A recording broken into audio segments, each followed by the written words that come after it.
आंध्र प्रदेश के गुत्ती के पास रामगुंडम नामक 360 परिवारों का एक तांडा था। इसके नेता रामजी नायक राठौड़ थे और वे 3000 गायों के मालिक थे। उनकी पत्नी का नाम मंगली बाई था। वो एक महान देवी भक्त थीं। इस दंपति के 3 युवा बच्चे थे जिनके नाम भीमा, खेमा और हेमा थे। बड़े बेटे भीमा के लिए कन्या तलाशने के बारे में रामजी नायक चिंतित हो गए। उन्होंने अपने तांडा के बड़े बुजुर्गों को बुलाकर इस बारे में चर्चा की। तब तांडा के भट्ट जी बुवा ने अपनी कड़ी से पंचांग देखा। चित्तौड़गढ़ के जयराम वड़तिया की एकमात्र बेटी धर्मणी भीमा नायक के लिए उपयुक्त जोड़ी है, ऐसा उन्होंने कहा। तब नायक ने गांव के बुजुर्गों के साथ उपहार भेजकर विवाह प्रस्ताव वड़तिया के घर भेजा। उपहार लेकर तांडे के बुजुर्ग जयराम के घर पहुंचे। नमन की और विचार विमर्श किया। जयराम वड़तिया और गुजरी बाई ने इस रिश्ते को मंजूरी दे दी। दोनों परिवारों की सहमति से विवाह दीपावली के शुभ अवसर पर धूमधाम से हुआ। भीमा और धर्मणी एक दूसरे से बहुत प्यार करते थे और सुखी दाम्पत्य जीवन जी रहे थे। लेकिन दुर्भाग्यवश 12 सालों के बाद उनके कोई संतान नहीं हुई। एक बार बल्लारी मार्ग से होकर शिवमोगा शहर को पार करते हुए मालनाद में प्रवेश करते हैं। यात्रा से थककर विश्राम के लिए सूरगोणन पा के पास रुके। खाना बनाने के लिए पानी लाने गई उन महिलाओं ने धर्मणी का अपमान किया। विवाह के 12 साल बाद भी बच्चों के न होने के कारण उन्होंने उसे संतानहीन कहा।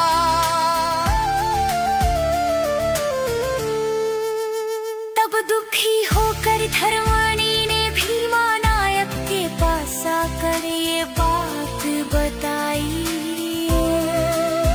तब भीमा नायक ने उसे सांत्वना दी और इस समस्या का हल ढूंढने की कोशिश की। चिंता के कारण बहना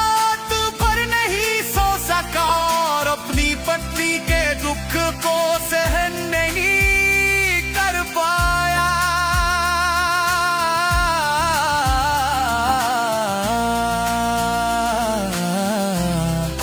तो एक निर्णय पर पहुंचा। सुबह जल्दी उठकर उसने अपने 2 भाई खेमा और हेमा नायक को तांडा की सभी जिम्मेदारियां सौंप दी। हाथ में एक छोटी सी थैली लेकर वो घोर तपस्या के लिए जंगल चला गया।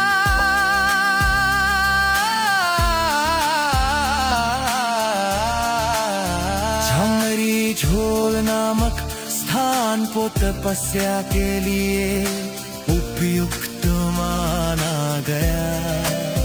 वही एक गुफा में बैठकर उसने घोर तपस्या करना शुरू किया।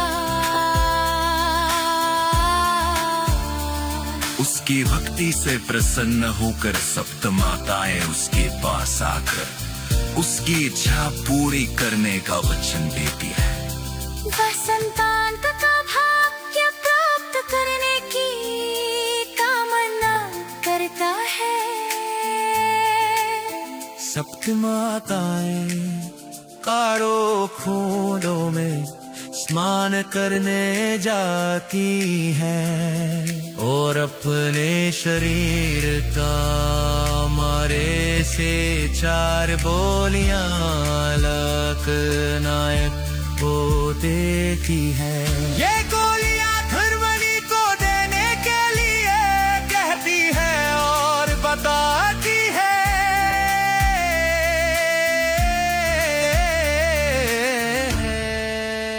उस दंपति की भक्ति का फल मिलता है और उन्हें संतान का भाग्य प्राप्त होता है।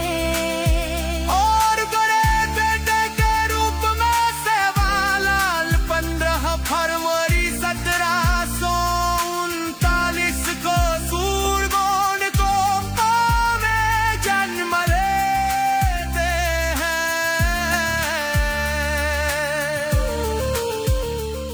सेवा भाया मारो सेवा भाया, सेवा भाया मारो सेवा भाया। श्री सुरखंडे मा वासतु वेरो हर गोरा